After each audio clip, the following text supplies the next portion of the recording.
Seri 4 Pedang Kayu Harum. Pendekar Lembah Naga. Cerita, Ho Ping Hu. Audiobook, novel silat. Bab 41. Akan tetapi, alangkah terkejutnya ketika tiba-tiba ada bayangan berkelebat dan tahu-tahu pemuda remaja yang menjadi lawannya tadi sudah berdiri di depannya, menghalanginya sambil tersenyum mengejek dan tidak kurang suatu apa. Dia tidak tahu bahwa Sin Leong masih ingat akan lihainya alat-alat peledak itu, maka melihat lawannya tadi melontar-lontarkan benda-benda itu, Sin Leong mempergunakan ginkangnya untuk menghindar jauh ke tempat gelap. Kemudian dia berkelebat menghadang ketika melihat ketua Zheng Huapang itu hendak melarikan diri.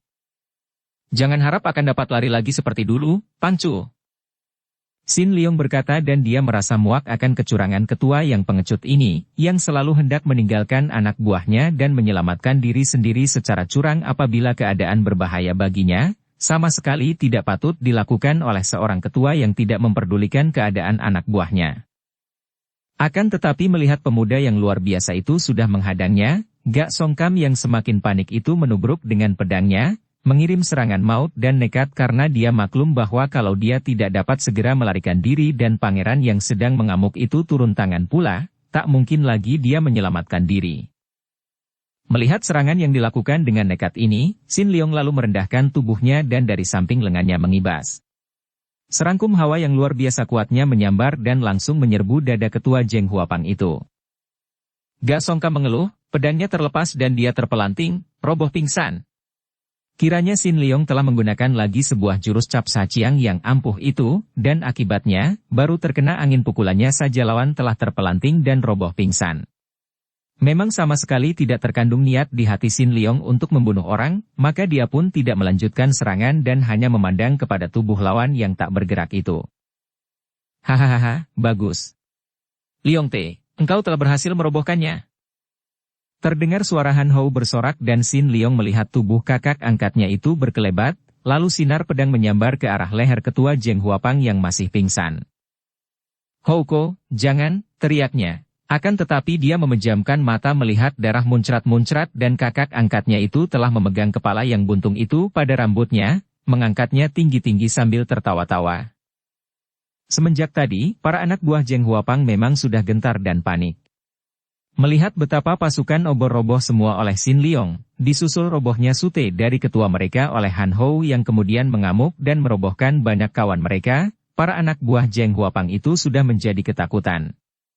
Hanya karena ketua mereka masih melawan Sin Leong mati-matian sajalah mereka masih mempunyai harapan untuk mengalahkan dua orang muda perkasa itu.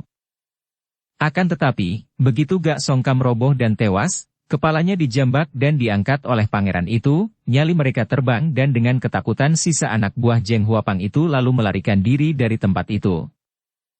Han Hou tertawa bergelak dan menyambitkan kepala yang buntung lehernya itu ke arah anak buah yang melarikan diri. Trak! Dengan tepat kepala dari Gak Songkam itu menimpa kepala anak buah yang sedang lari, maka robohlah orang itu dengan kepala retak. Cheng Han Hou lalu mengambil obor yang banyak dilempar di atas tanah oleh para anak buah Zheng Huapang, kemudian dia membakari rumah-rumah yang berada di situ. Dalam waktu singkat saja, sarang Zheng Huapang menjadi lautan api. Para wanita yang tadinya bersembunyi di dalam, kini berlari-larian keluar dalam keadaan panik, ditertawakan oleh Han Hou yang menganggap keributan itu sebagai tontonan yang lucu. "Tolong! Ayah, ibu! Tolong!" Suara jerit wanita yang keluar dari sebuah di antara bangunan itu menarik perhatian Sin Leong dan dia cepat mendekati rumah terbakar dari mana terdengar jerit wanita itu. Akan tetapi tiba-tiba ada bayangan orang berkelebat dan kiranya dia telah didahului oleh Han Hou yang sudah menerjang daun pintu rumah itu dan melompat ke sebelah dalam. Hati Sin Leong merasa kagum dan girang. Betapapun garang dan ganasnya sikap pangeran itu terhadap musuh-musuhnya, namun di dalam dadanya terdapat watak pendekar juga yang siap menolong orang yang patut ditolong, seperti wanita yang menjerit-jerit itu. Tak lama kemudian, di antara berkobarnya api yang mulai memakan daun pintu rumah itu, nampak Han Hou meloncat keluar sambil memondong tubuh seorang wanita muda yang manis dan kelihatan ketakutan. Sambil tersenyum Han Hou berhenti di depan Sin Leong, menggunakan jari tangan kiri mencolek dagu gadis manis itu sambil berkata, "Dia ini perawan dusun yang diculik Bou Song Kai dan belum sempat diganggu. Leong Te, tugas kita sudah selesai dan aku mau bersenang-senang. Banyak wanita cantik berlarian di sana, kau boleh pilih sesukamu. Aku cukup dengan perawan dusun ini, hahaha. Pangeran itu lalu lari sambil memondong gadis itu. Sin Leong berdiri dengan alis berkerut. Dilihatnya gadis itu meronta-ronta, menangis dalam pondongan Han Hou, namun tentu saja tidak berdaya dalam pondongan lengan pangeran yang kuat itu. Houko, lepaskan dia. Tiba-tiba Sin Leong berseru dan berlari mengejar. Dia tidak ingin melihat kakak angkatnya melakukan hal yang amat jahat itu. Kalau gadis itu mau melayani kakak angkatnya, dia tidak peduli, seperti yang dilihatnya ketika kakak angkatnya dilayani oleh wanita-wanita cantik dalam rumah-rumah pembesar yang mereka lewati dahulu. Akan tetapi, gadis dusun itu meronta dan menangis, dan dia tidak ingin melihat kakak angkatnya itu menjadi seorang penjahat yang memaksa wanita. Akan tetapi, hanya terdengar suara ketawa dan pangeran itu berlari terus memasuki hutan di mana mereka meninggalkan kuda mereka. Sin Leong mengejar terus, dan ketika dia melihat pangeran itu melanjutkan larinya dengan naik kuda sambil memeluk tubuh perawan dusun yang ditelungkupkan melintang di atas punggung kuda, dia pun lalu meloncat ke atas punggung kudanya dan mengejar. Terjadilah kejar-kejaran di malam hari itu dan Han Hou tertawa-tawa sambil membalapkan kudanya, terus dikejar oleh Sin Leong. Houko, lepaskanlah gadis itu. Banyak wanita yang mau dengan sukarela melayanimu, mengapa engkau memaksa seorang gadis yang tidak mau? Berkali-kali Sin Leong berteriak dan membujuk. Melihat ada orang mengejar dan agaknya hendak menolongnya, gadis itu berteriak minta tolong, akan tetapi Han Hou terus melarikannya sambil tertawa-tawa. Agaknya pangeran itu merasa gembira dengan permainan ini dan karena kudanya memang jauh lebih baik daripada kuda yang ditunggangi Sin Leong, maka adik angkatnya itu belum juga mampu menyusulnya. Kejar-kejaran itu berlangsung sampai pagi. Tentu saja gadis dusun itu tersiksa bukan main harus menelungkup di atas pangkuan Han Hou dan terguncang-guncang. Dia sudah setengah pingsan dan tidak mampu berteriak lagi. Dan kini timbul kemarahan di dalam hati Han Hou. Tadinya dia menganggap adik angkatnya itu main-main saja, akan tetapi setelah melihat betapa Sin Leong mengejar terus, dia mulai merasa terganggu dan marah. Setelah tiba di lapangan rumput yang terbuka, Han Hou memperlambat larinya kuda yang sudah megap-megap kelelahan itu. Houko, berhentilah dulu, aku mau bicara. Terdengar teriakan Sin Leong di belakangnya, Han Hou menoleh dan melihat adik angkatnya itu sudah mengejar dekat, dia mengerutkan alisnya dan tiba-tiba dia menghentikan kudanya, lalu melemparkan tubuh gadis itu ke atas rumput. Gadis itu mengeluh dan terguling di atas rumput, hanya merintih dan menangis karena seluruh tubuhnya terasa lelah dan sakit-sakit, tidak mampu bangkit. Han Hou melompat turun dari kudanya. Melihat ini, Sin Leong juga meloncat turun dari atas punggung kudanya dan membiarkan kuda yang sudah kelelahan itu beristirahat. Dua orang kakak beradik angkat itu kini berdiri saling berhadapan, dua pasang mata saling menentang pandang dan saling menyelidik. Sin Leong, kalau engkau menghendaki gadis itu, nah, kau ambillah dia. Kau minta baik-baik pun tentu akan kuberikan, tidak perlu kau mengejar-ngejarku semalam suntuk. Sin Leong menarik napas panjang. Houko, maafkanlah aku kalau aku mengganggu kesenanganmu. Akan tetapi engkau tahu bahwa aku mengejar-ngejar sama sekali bukan bermaksud mendapatkan wanita itu, melainkan aku ingin mencegah agar Houko tidak melakukan perbuatan jahat terhadap wanita itu. Melakukan perbuatan jahat? Apa maksudmu? Cheng Han Hou bertanya, suaranya kaku dan sinar matanya memancarkan kemarahan. Sin Leong memandang tajam. Marahlah dia. Apakah Han Hou hendak mempermainkannya dan masih berpura-pura bertanya lagi padahal sudah jelas betapa pemuda itu melarikan dan hendak memaksa seorang gadis yang tidak mau menuruti kehendaknya? Houko, jelas bahwa engkau melarikan gadis itu dan hendak memperkosanya, memaksanya, dan engkau masih bertanya apa maksudku, dia berkata dengan suara bernada teguran. Kini Han Hou memandang dengan sinar mata berapi dan mukanya yang tampan gagah itu menjadi merah sekali, matanya yang lebar itu terbelalak dan dia menggerakkan kedua tangannya bertolak pinggang. Chia Sin Leong, kau berani menuduhku demikian? Kau kira aku ini laki-laki macam apa? Sungguh engkau menghinaku dan tak mungkin aku membiarkan saja penghinaan itu. Tiba-tiba tubuhnya menerjang ke depan dan pangeran ini sudah menyerang Sin Leong dengan hebatnya. Sin Leong terkejut bukan main dan cepat dia mengelak lalu meloncat ke belakang.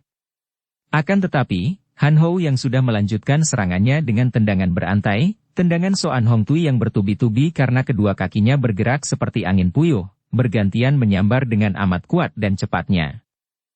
Plak-plak. Sin Leong mengelak dan terpaksa menangkis karena mengelak terus akan berbahaya. Akan tetapi dia tidak mengerahkan seluruh tenaganya karena dia tidak ingin berkelahi dengan kakak angkatnya ini. Houko, jangan. Sin Leong, apakah engkau akan menjadi pengecut? Sudah berani menghina tidak berani menanggung akibatnya, bentak Han Hou dan dia terus menyerang lagi, kini mengerahkan seluruh kepandaiannya karena memang dia ingin menguji adik angkatnya ini. Serangan demi serangan yang amat hebat dilancarkan oleh Han Hou, bahkan pemuda bangsawan ini juga mengerahkan sinkangnya yang membuat tubuhnya kebal, maka Sin Leong terdesak hebat sekali. Ketika dia mengelak dan mengatur langkah untuk menghindarkan diri tanpa membalas, tetap saja pundaknya kena sambaran pukulan Han Hou. Des! Tubuh Sin Leong terguling. Pukulan tadi keras bukan main dan hanya karena ada tenaga sinciang saja maka pundaknya terlindung dan tidak sampai terluka atau patah tulangnya. Namun Sin Leong menderita kenyerian yang membuat dia meringis. Han Hou gembira dapat merobohkan Sin Leong, maka dia lalu menubruknya dengan susulan pukulan yang amat keras. Dalam keadaan bergulingan itu, Sin Leong melihat datangnya pukulan keras, maka dia pun mengerahkan tenaganya dan menangkis dari bawah. Duh! Tubuh Han Hou terpental sampai 2 meter, akan tetapi dia dapat cepat berjungkir balik sehingga tidak sampai terbanting jatuh. Diam-diam Han Hou kagum sekali dan juga penasaran. Pemuda ini semenjak kecil bukan saja digembleng dengan ilmu-ilmu silat tinggi oleh sucinya dan juga oleh subonya, akan tetapi selain ilmu silat juga dia memiliki kepandaian seperti sucinya, yaitu waspada dan mengenal ilmu-ilmu silat orang lain, mudah menangkap dan mencatat ilmu-ilmu asing. Maka ketika dia menyerang Sin Leong, dia sudah memasang mata untuk mencatat semua gerakan adik angkatnya itu. Seperti biasa, seperti yang diajarkan oleh sucinya pula, dia ingin mencuri ilmu silat lawan yang tinggi. Akan tetapi sekali ini dia kecele. Ketika dia menyerang sambil memperhatikan gerakan Sin Leong, adik angkatnya itu hanya mengelak atau menangkis saja, sama sekali tidak membalas menyerang sehingga dia tidak dapat mengenal perkembangan setiap gerakan. Apalagi, gerakan Sin Leong terlalu sederhana, seperti bukan gerakan silat lagi, melainkan gerak otomatis melindungi diri dari bahaya. Memang demikianlah. Makin tinggi dan makin matang ilmu silat yang dimiliki seseorang, makin lenyap pula kembangan-kembangan yang tidak ada gunanya, yang hanya bertugas sebagai hiasan belaka. Sin Leong yang digembleng orang-orang sakti telah membuat ilmu-ilmu yang tinggi itu mendarah daging dan menjadi satu dengan syaraf tubuhnya sehingga setiap gerakannya, biar tidak sedang berkelahi sekalipun, telah mengandung unsur-unsur melindungi diri ini. Oleh karena itu, begitu dia diserang, dia sudah bergerak tanpa hafalan ilmu silat lagi, melainkan secara otomatis dan gerakannya tidak lagi dibatasi oleh gerak hafalan. Setiap jurus yang dimainkannya hanya, keluar, intinya belaka, yang disesuaikan dan dimanfaatkan dengan datangnya setiap bahaya. Oleh karena itu, maka Han Hou yang memperhatikan dan hendak mempelajarinya, hanya melihat gerakan sederhana tanpa tahu ujung pangkalnya. Padahal, untuk menghindarkan diri dari semua serangan Han Hou yang amat berbahaya tadi, Sin Leong telah mempergunakan ilmu silat yang tinggi, di antaranya jurus-jurus dari San In Kun Hoat dan Tai Kek Sin Kun, dan dia menggerakkan pula hawa sakti dari tubuhnya yang diwarisi dari Kok Beng Lama, yaitu Tian Te Sin Chiang. Tidaklah aneh bahwa semua serangan Han Hou dapat dihindarkan oleh Sin Leong karena anak itu mempergunakan inti dari ilmu-ilmu yang amat tinggi itu. Akan tetapi Han Hou menjadi makin penasaran. Sin Leong, coba kau sambut serangan pedangku. Dia sudah mencabut pedangnya dan menyerang. Houko, mengapa kau hendak membunuhku? Sin Leong berseru kaget, akan tetapi pedang itu sudah meluncur ke arah lehernya. Tentu saja Sin Leong tidak mau dibunuh begitu saja. Melihat pedang meluncur dengan cepat ke lehernya, dia mulai merasa marah. Bagaimanakah kakak angkatnya ini? Sudah gilakah? Karena serangan pedang itu tidak boleh dipandang ringan setelah dia mengenal kekuatan kakak angkatnya yang lihai, Sin Leong secara otomatis menggerakkan tangan kanan dengan pengerahan Tian Te Sin Chiang yang membuat lengan dan tangannya menjadi kebal, menangkis ke arah pedang lalu mencengkeramnya. Plak! Pedang itu kena dicengkeram dan tangan kirinya lalu menangkap pergelangan tangan Han Hou. Ih! Han Ho berseru dan kaget bukan main karena merasa betapa tenaga sinkangnya memberojol keluar dari lengannya yang terpegang adik angkatnya itu. Tahulah dia bahwa Sin Leong telah mempergunakan tikai beng yang mujizat, dan dia juga kagum melihat betapa adik angkatnya itu berani menyambut pedang dengan tangan kosong dan memiliki kekebalan yang tidak kalah ampuhnya dengan ilmu kekebalan yang dimilikinya sendiri. Han Ho tidak mau menerima kalah begitu saja. Dalam kagetnya karena tenaga sinkangnya tersedot keluar, tangan kirinya bergerak dan jari-jari tangan itu menusuk ke arah mata Sin Leong.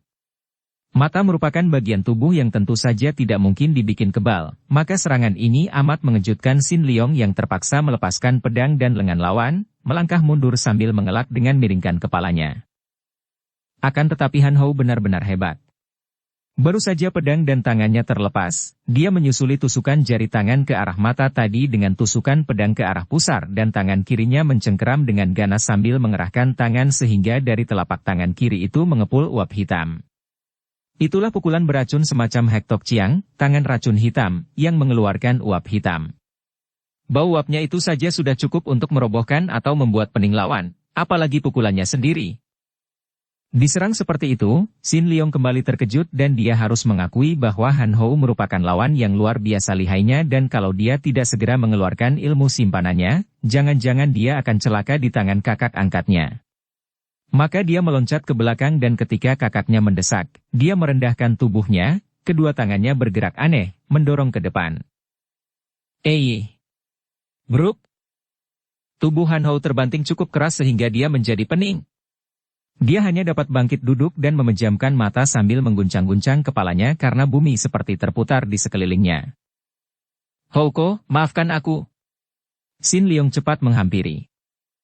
Han Ho mengangkat muka memandang dan menarik napas panjang. Dia tidak membantah ketika adik angkatnya mengulurkan tangan dan membantunya bangkit berdiri. Disimpannya pedangnya dan dia bertanya dengan pandang mata penuh kagum. Leong Te, bukankah pukulanmu yang terakhir tadi merupakan jurus dari ilmu silat yang diajarkan oleh suhu Bu Beng Hut Chow? Sin Leong mengangguk. Dari kitabnya karena aku belum diajar secara langsung. Sin Leong mengingatkan. Ah, bukan main. Baru belajar tidak langsung saja sudah begitu hebat. Apalagi kalau diajar oleh manusia sakti itu sendiri. Ah, aku harus menemuinya dan berguru kepadanya. Leong Te, engkau hebat sekali. Maafkan aku, Houko. Akan tetapi mengapakah engkau menyerangku seperti itu?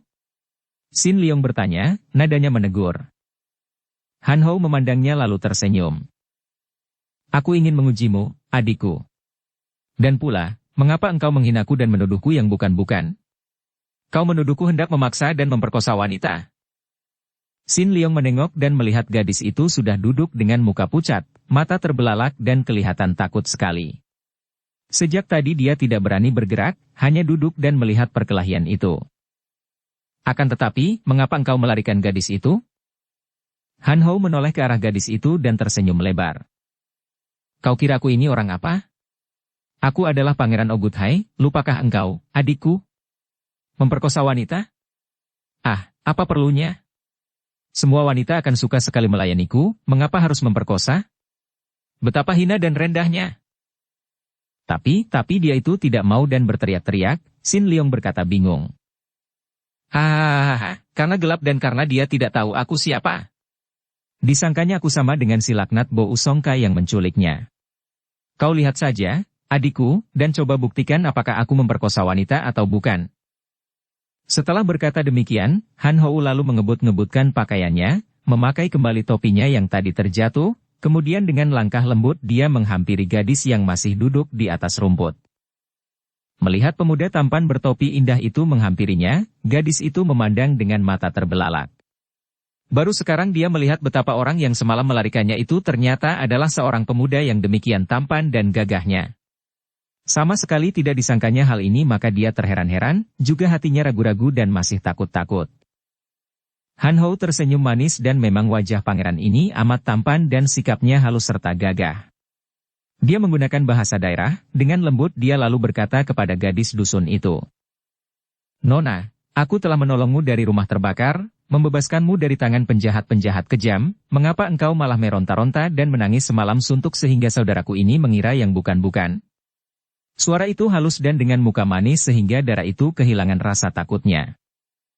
Maafkan saya tidak tahu dan mengira kawanan penjahat yang melarikan saya. Anak manis.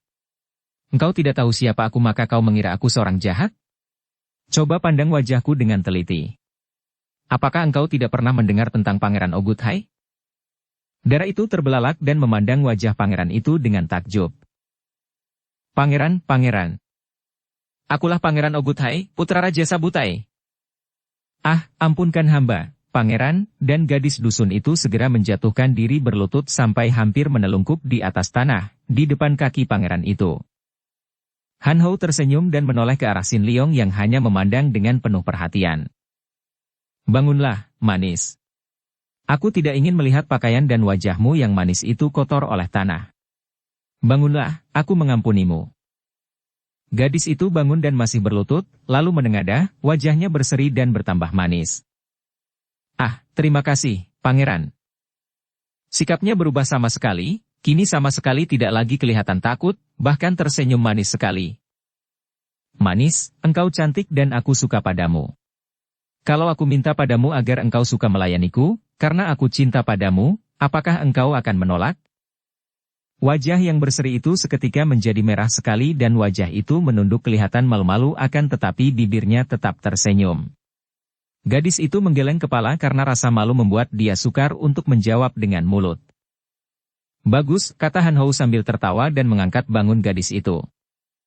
Ketika berdiri, ternyata gadis itu hanya setinggi pundaknya. Gadis dusun itu bertubuh ramping padat dan kini wajahnya yang merah itu kelihatan bertambah manis. Sekarang, untuk membuktikan kepada saudaraku bahwa aku tidak memaksamu, pangeran itu mendekatkan mulutnya di telinga Dara itu dan berbisik-bisik. Gadis dusun itu menahan ketawa dan mukanya makin tersipu-sipu, matanya melirik ke arah Sin Leong dan akhirnya, tiba-tiba dia menahan ketawa dan merangkulkan kedua lengannya ke leher Han Hou, mencium pipi pangeran itu di depan Sin Leong. Kiranya itulah yang diminta oleh Han Hou kepada Dara dusun itu untuk membuktikan kepada Sin Leong bahwa dia tidak perlu memperkosa wanita. Ketika gadis itu menciumnya, Han Hou tertawa dan menoleh ke arah Sin Leong. Ketawanya makin kenas ketika dia melihat Sin Leong membuang muka dan cemberut. Hahaha, adikku yang baik, kau tunggulah di situ sebentar, kata Han Hou yang masih tertawa gembira lalu pangeran itu memondong tubuh gadis dusun yang masih merangkul lehernya, dibawanya menghilang ke balik semak-semak tak jauh dari tempat itu. Sin Leong mendengar suara ketawa tertahan kedua orang itu dan dia merasa muak, lalu dijauhinya tempat itu sampai dia tidak mendengar apa-apa lagi dan dia lalu menghempaskan dirinya duduk di atas tanah berumput sambil termenung. Dia mengusir bayangan yang muncul dalam benaknya, bayangan Han Hou dan gadis itu dan dia menggigit bibirnya. Cheng Han Hou bukan manusia baik-baik. Suara ini terdengar olehnya, seperti dibisikkan oleh hatinya. Memang benar bahwa Han Hou tidak memperkosa gadis itu dengan kekerasan, akan tetapi apa bedanya pemerkosaan dengan kekerasan kalau dibandingkan dengan bujukan?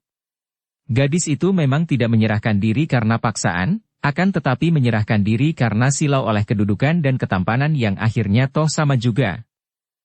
Dia tahu benar bahwa Han Hou tidak melakukan perbuatan itu karena cintanya kepada gadis yang sama sekali tidak dikenalnya itu, melainkan terdorong oleh nafsu seperti yang sering dilakukannya dengan wanita-wanita muda suguhan para pembesar. Cheng Han Hou adalah seorang pemuda mata keranjang, seorang laki-laki yang gila perempuan, hamba dari nafsu berahinya sendiri. Betapapun juga sikapnya amat baik kepadanya. Dan penyerangan Han Hou tadi pun hanya untuk menguji kepandaiannya. Dan di dalam dasar hatinya memang terdapat rasa suka kepada pangeran itu. Sin Leong merasa bingung dan penuh keraguan. Haruskah dia melanjutkan pendekatan diri dengan pangeran itu?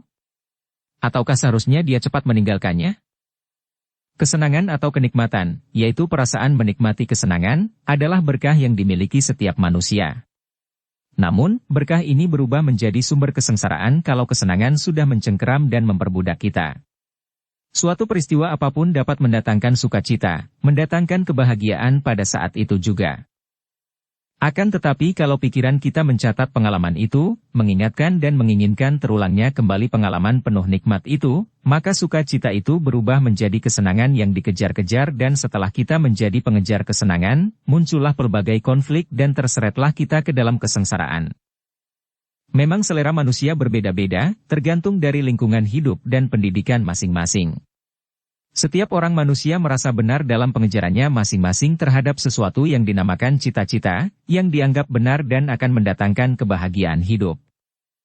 Seorang sastrawan akan mengejar dan mendewa-dewakan kesusastraan dan dia menganggap bahwa kesusastraan itulah yang paling berharga dalam kehidupan, yang dianggapnya merupakan satu-satunya sarana menuju kebahagiaan.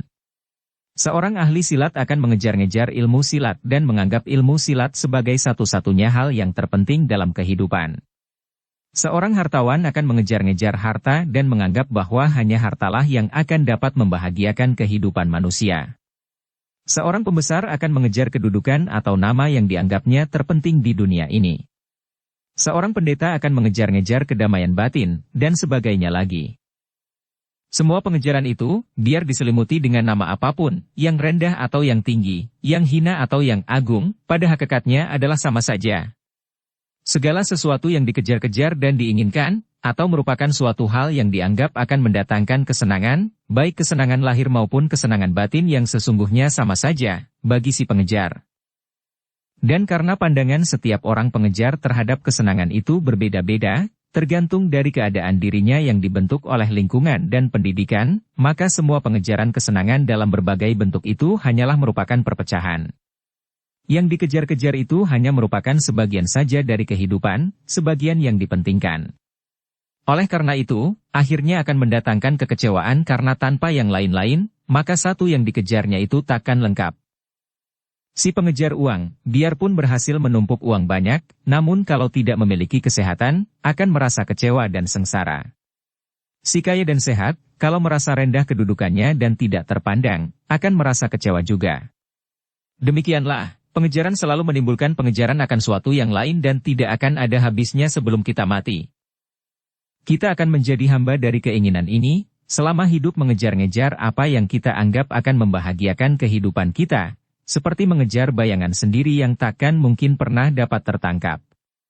Pengejaran menunjukkan adanya ketidakpuasan, dan hati yang tidak puas, mengejar dan memperoleh apapun juga akan tetap tidak puas dan akan terus mengejar yang lain, yang dianggap lebih menyenangkan daripada apa yang telah diperoleh atau dimiliki. Beginilah kenyataannya dalam kehidupan kita sehari-hari. Oleh karena itu, timbul pertanyaan yang amat penting bagi kita semua, yaitu, apakah mungkin bagi kita untuk hidup tanpa mengejar apapun? Bukan berarti kita lalu tidur pulas atau bermalas-malasan, bukan berarti kita menjadi tidak pedulian, bukan berarti kita putus asa. Sama sekali bukan. Bahkan sebaliknya. Dengan bebas dari keinginan mengejar kesenangan, kita benar-benar hidup. Kita benar-benar waspada akan kehidupan saat demi saat, membuka mata melihat segala sesuatu yang terjadi dalam kehidupan kita, tidak dibuai oleh khayal dan bayangan cita-cita yang abstrak. Dan kalau kita sudah tidak ingin apa-apa yang tidak ada, maka barulah kita dapat waspada terhadap apa yang ada. Sesungguhnya, kebahagiaan hanya terdapat dalam apa yang ada. Dan perhatian terhadap apa yang ada setiap saat ini, tanpa membiarkan diri diseret oleh lingkaran setan berupa kenangan masa lalu dan bayangan atau harapan masa depan, adalah benar-benar hidup yang sesungguhnya. Hidup adalah kenyataan setiap saat ini, bukan kenangan masa lalu, bukan pula bayangan khayal masa depan. Sekali lagi, dapatkah kita hidup tanpa mengejar kesenangan dalam bentuk apapun? Kalau sudah begitu, mungkin akan nampak oleh kita bahwa kebahagiaan terdapat di mana-mana, dalam segala waktu dan keadaan, karena kebahagiaan bukanlah soal di luar diri, melainkan soal batin, dan mungkin mata kita akan dapat melihat keindahan di mana-mana, dalam senyum seorang manusia lain, dalam pandang mata istri, suami, anak atau siapa saja, dalam lambaian ujung daun, dalam sinar matahari, dalam awan berarak, dalam air hujan, dalam apa saja. Leong Tae, apakah engkau sekarang masih menuduhku pemerkosa dan pemaksa wanita? Suara ini mengejutkan Sin Leong yang sedang melamun. Dia bangkit berdiri, membalikkan tubuhnya dan ternyata Cheng Han Hou telah berdiri di situ, wajahnya berseri dan lengan kirinya merangkul leher dan pundak gadis tadi yang berdiri dengan muka merah dan malu-malu namun matanya juga bersinar-sinar dan berseri penuh kegembiraan. Sin Leong sebentar memandang keduanya dengan sinar mata marah. Dia merasa jijik terhadap mereka, kemudian dengan bersungut-sungut dia meninggalkan mereka, mencari kudanya. Manis, kau pulanglah ke dusunmu. Kelak aku akan datang mencarimu, terdengar Han Hou berkata. Gadis itu mengeluh, kemudian menangis ingin ikut. Han Hou membentaknya dan gadis itu diam. Dari sudut matanya Sin Leong melihat betapa mereka berciuman, kemudian gadis itu pergi dengan muka tunduk. Dan tak lama kemudian Han Hou juga sudah meloncat ke atas kudanya. Hahaha, Leong Te, jangan murung. Mari kita pergi. Aku juga akan kembali ke selatan. Sin Leong berkata, suaranya masih kaku. Aku juga akan kembali ke selatan. Ingat, kita akan mencari suhu Bu Beng Hu Chou bersama. Mari kita pergi ke kota Chenglun di tepi sungai Luan, di sana aku akan menyuruh orang mengabarkan kepada ayahku bahwa tugas kita telah selesai dan Zheng Huapang telah kita basmi. Sin Leong tidak banyak membantah. Hatinya masih terasa panas dan tidak enak. Dia masih marah karena urusan gadis dusun tadi. Akan tetapi Han Hou bersikap ramah sekali dan di sepanjang perjalanan dia bicara dengan gembira, menceritakan tentang daerah yang mereka lewati. Sebagai putra raja, tentu saja dia banyak mempelajari tentang daerah-daerah di luar tembok besar dan dengan bangga dia menceritakan betapa ayahnya, Raja Sabutai sudah menjelajahi seluruh daerah itu dan bahkan pernah menaklukkan hampir semua daerah di luar tembok besar. Karena sikap ramah dan ceritanya menarik, mau tak mau Sin Leong mendengarkan dengan hati tertarik dan sikap kakak angkatnya itu sebentar saja sudah menghapus rasa marah dari dalam hatinya. Pangeran ini memang mata keranjang dan suka bermain gila dengan wanita, pikirnya, akan tetapi dia melihat pula kenyataan bahwa biarpun pangeran ini mempergunakan kedudukan dan ketampanannya untuk menjatuhkan hati wanita, namun si wanita sendirilah yang salah. Dia melihat kenyataan bahwa wanita itu memang lemah, mudah terbujuk dan secara murah saja menyerahkan dirinya. Kalau wanita itu berhati bersih, tidak mungkin mau menyerahkan diri secara sedemikian mudah dan murahnya. Dan dia berjanji dalam hati bahwa kalau dia bertemu dengan wanita seperti itu, dia akan melindunginya dan kalau perlu dia akan menentang kakak angkatnya. Beberapa kali Sin Leong menoleh ke arah kakak angkatnya yang menjalankan kudanya perlahan di sampingnya. Dia heran melihat pangeran ini. Sekarang kelihatan begitu baik, begitu ramah, dan seolah-olah pengalaman dengan wanita tadi, perkelahiannya dengan dia, hanya merupakan hal remeh yang boleh dilupakan dalam sekejap mata saja. Houko. Ada apakah, Leong Te? Han Hou menoleh dan tersenyum. Siapakah nama perempuan tadi? Han Hou terbelalak, senyumnya melebar. Ah, mana aku tahu? Sin Leong mengerutkan alisnya, keheranannya membesar. Tidak tahu namanya? Amat sukar dipercaya bahwa orang yang sudah berhubungan selekat itu masih belum diketahui namanya. Hahaha, Leong Te. Perempuan seperti itu saja, mana pantas kita ingat namanya?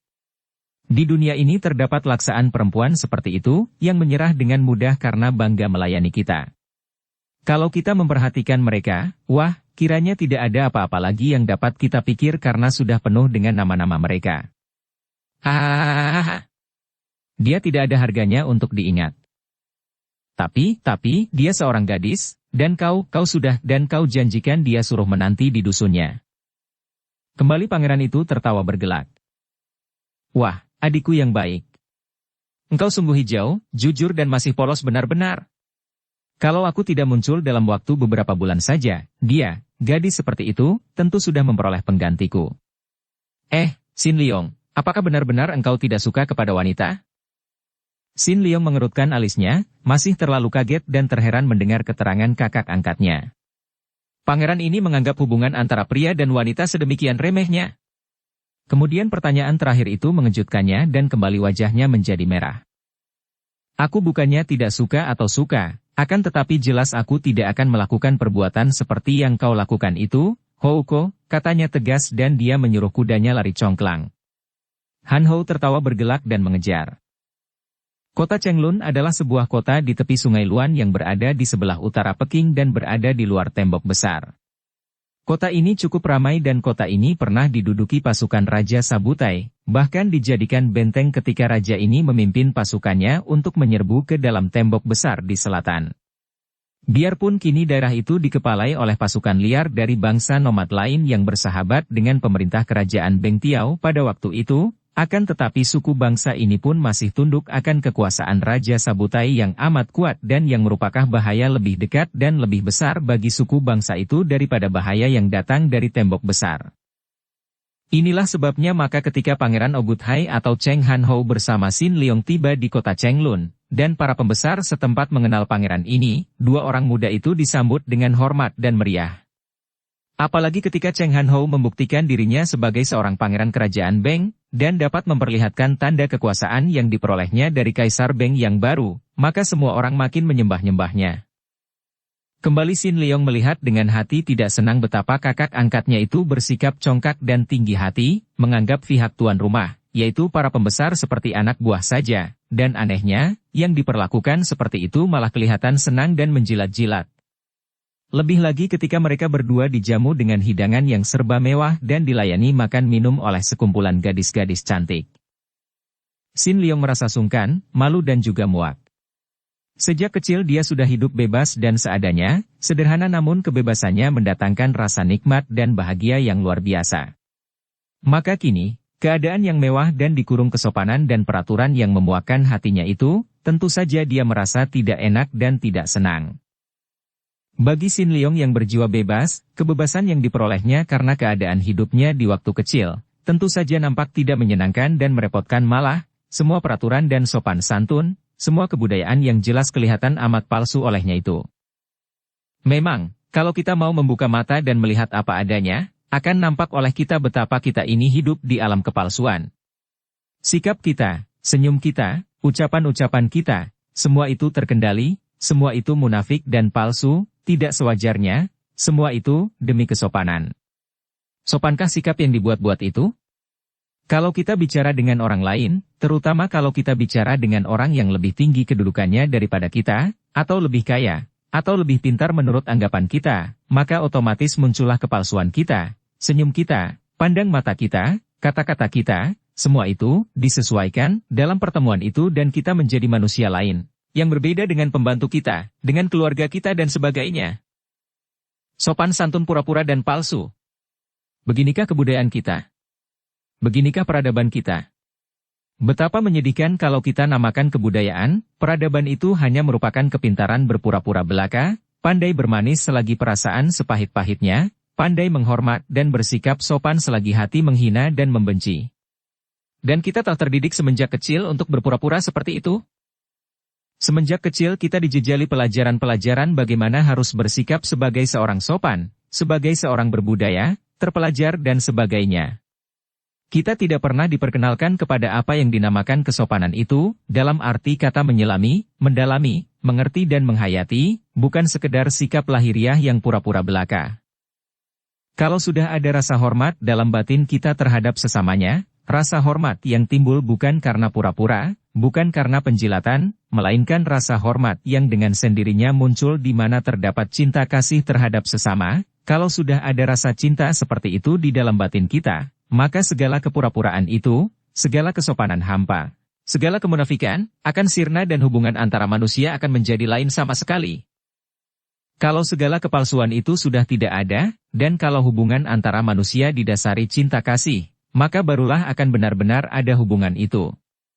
Sebaliknya, hubungan seperti adanya sekarang ini, hanyalah hubungan semu belaka, hubungan antara dua gambaran dari aku dan engkau yang keduanya palsu, tidak sewajarnya, tidak seadanya, dan dalam hubungan seperti itu, tentu saja muncul pertentangan-pertentangan.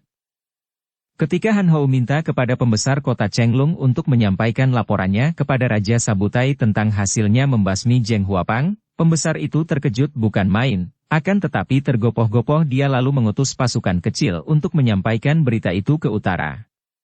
Barulah para pembesar itu tahu bahwa dua orang pemuda ini ternyata memiliki kepandaian luar biasa, karena kalau tidak demikian, mana mungkin dua orang itu mampu membasmi perkumpulan Zheng Huapang yang amat ditakuti itu? Malam harinya, kembali dua orang muda itu dijamu secara besar-besaran oleh para pejabat di Chenglun. Han Ho nampak gembira bukan main dan minum sampai hampir mabuk. Malam makin larut dan akhirnya para pembesar itu minta diri, meninggalkan dua orang muda itu melanjutkan bersenang-senang dilayani oleh 8 orang gadis cantik manis yang melayani sambil tersenyum-senyum. Karena dipaksa dan dibujuk oleh Han Ho, Sin Leong minum arak agak banyak pula. Biarpun dia tidak sampai mabuk, akan tetapi seluruh tubuhnya terasa panas dan dia mulai pening. Houko, aku pun hendak mengasuh. Biarlah aku kembali ke kamar lebih dulu dan kalau engkau belum puas, kau lanjutkan sendiri pesta ini, katanya sambil bangkit berdiri. Ada apa yang dinamakan kesopanan itu, dalam arti kata menyelami, mendalami, mengerti dan menghayati, bukan sekedar sikap lahiriah yang pura-pura belaka. Han Hou tertawa bergelak dan mengangkat cawan yang penuh arak. Hahaha, engkau sudah ingin tidur. Bagus, bagus, dan selamat Liong Te, selamat bersenang-senang, hahaha. Sin Liong memandang kakak angkatnya dengan alis berkerut, tidak mengerti apa yang dimaksudkan oleh kakaknya itu. Akan tetapi Han Hou hanya tertawa sambil merangkul pinggang seorang di antara 4 orang gadis cantik yang berpakaian serba merah, maka dia pun mengira bahwa kakak angkatnya itu sudah mabuk.